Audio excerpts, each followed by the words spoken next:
大家好，我是 Tony， 我现在在我家附近的南港公园。我最近的 Tony 开讲聊到孔子，谈到我喜欢孔子思想及儒家思想。那有一些人留言说，他们讨厌儒家文化，他们讨厌孔子思想，但是他们所陈述的理由却有2个重大的迷思。那我今天的 Tony 开讲就针对这2个迷思来聊一聊我的看法，那希望能够带给这些人一些启发。第一个迷思是，很多人在讨论到讨厌儒家文化时，所举出的原因，几乎都是历史上帝王时代的儒家的种种缺失。但是这是已经成为过去式的儒家思想，已经不存在了。那你讨厌它，其实没有太大的意义。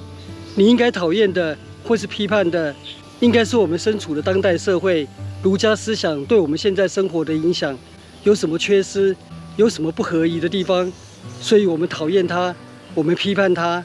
那这样的讨厌及批判才有意义，而不是去批判800年前的事情来说你讨厌儒家，这样不是很荒谬吗？举个例子来说，如果有一个人说他很讨厌天主教，那你问他为什么，然后他又举出在中世纪黑暗时代，教会非常的腐败，竟然还贩售赎罪券来敛财，然后有一些有独立思考的女性却被视为是女巫，那加以破坏甚至处死，所以我很讨厌天主教。那你这样的批评有道理吗？那些都是陈年往事，都是过去发生的事，现在的天主教会也没有这么做。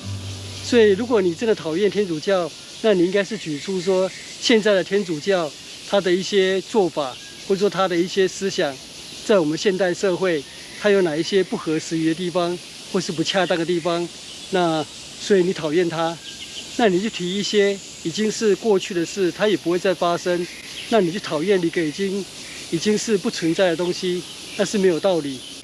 你说你讨厌儒家思想，结果讨厌的理由是800年前儒家的往事，那你这样的讨厌理由不是很荒谬吗？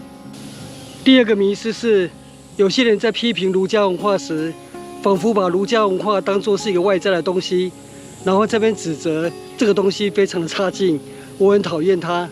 但事实上，文化不是一个外在的东西，而是在我们每一个人的心里，或者说脑海里。因为我们就生活在儒家文化圈，从小到大耳濡目染，你很多视为理所当然，或是习以为常，所遵循的价值及理念，其实背后就是儒家思想，只是你不自觉而已。因为你就是成长于东亚的儒家文化圈，所以你的身上一定承载着满满的儒家思想文化。那你想躲也躲不掉，这就是文化潜移默化的效果。我这样子讲解，可能还是有一些人会听不懂，那没关系。我现在要举几个例子跟大家讲。第一个例子就是我儿子高中毕业的时候，那他要读大学，他要念什么科系，他想选什么学校，那我就让他自己决定。那有一些父母呢，他会认为说小孩子在这个年纪还不懂事，让他自己选，他以后可能会后悔。所以我要帮他选，儿子你要听我的。那我这里不是在比较说哪一个方式比较好，但我只是在这里告诉你，如果你是认为父亲可以帮儿子做决定的，那你就是受了儒家思想的影响。那我虽然喜欢儒家思想，但是我让儿子做决定，虽然我会提供意见给他，但是最后做决定的是由他自己决定，因为这是他的人生，他自己做决策。我遵循的是西方个人主义的传统。所以一个人可能说他讨厌儒家文化，但事实上他在家里他就是一个儒家爸爸。所以儒家思想不是一个外在的东西，你去批评他说好或不好，他就在你心里。我再举个例子，你女儿今年18岁，高中毕业了，她跟你说她跟同学去花莲玩3天2夜，那你说好啊，你跟同学去，那几个人？你女儿说2个人。啊，2个人？对啊。就是跟我男朋友去，那你听了，你可能心里开始冒冷汗了。花莲地震4小，但是女子失节4大，所以你可能去奉劝女儿说，甚至禁止女儿说，不行，你不能跟一个男生单独在外面3天2夜在外面过夜。你为什么会这样想？那就是因为你受到儒家思想的影响。你嘴里说你讨厌儒家思想，但是你在家里，你就是一个儒家爸爸，你的想法还是遵循儒家的传统思想。我再举一个例子，台湾的家长都非常注重教育，都是算是升学主义吧，都希望孩子好好读书。那事实上，国际的学者公认的事实是，儒家文化圈国家里面的家长都是非常注重教育。那这就是受到儒家文化的影响。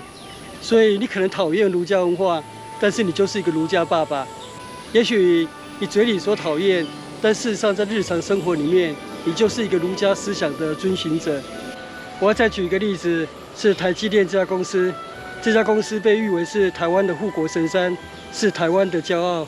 那最近几年，台积电有赴海外设厂。那故事大家都知道，在日本熊本设厂，预计2年要完工，结果大概是1年10个月就提前完工了。但是到美国亚利桑那州设厂，就命运坎坷，一直延宕。那为什么呢？就是因为美国的文化跟台湾不一样，这样的文化所制定的一些企业规范，跟美国人工作的态度是跟台湾完全不一样的。所以台积电在美国设厂就吃了很多苦头。但是很多人可能会觉得很骄傲，我们台积电的企业文化是美国人没办法复制的。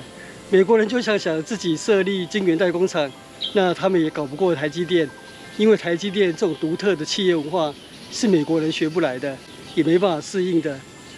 那台积电的文化是什么？简单来讲，就是儒家文化。台积电的工程师是加班以取义，爆肝以成仁，这种成人取义的精神就是儒家文化。那为什么在日本设厂那么顺利？